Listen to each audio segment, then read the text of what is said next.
Masa pandemi COVID-19 sudah berlangsung lebih dari 2 bulan lamanya.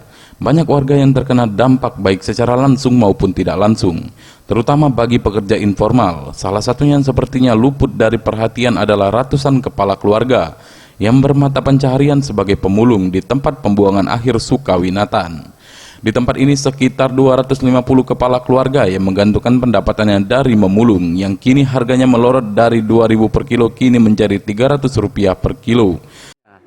Dia berjualan barang bekas itu bisa lebih dari 1.000 atau 2.000, sekarang mungkin harganya sekitar hampir 300, paling 500 per kilo. Ya, per kilo Pak.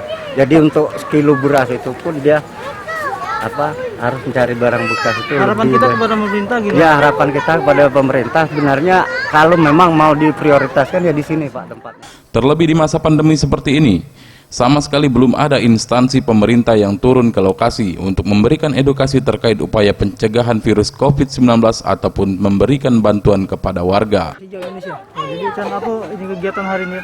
Hari ini target kita sebenarnya membagi sembako. Walaupun sebenarnya pemetaan kita di wilayah sini sudah cukup lama, bahwa masyarakat sini juga tidak terkena oleh bantuan dari pihak manapun. Seperti kita tahu kan, wilayah ini kan TPA, tempat segala sumber penyakit, tempat sumber segala kotoran. Tapi pada pandemi saat ini dari pihak pemerintah belum pernah ke sini memberikan edukasi atau kan memberikan bantuan maupun memberikan penyuluhan kesehatan, bantuan kesehatan untuk masyarakat.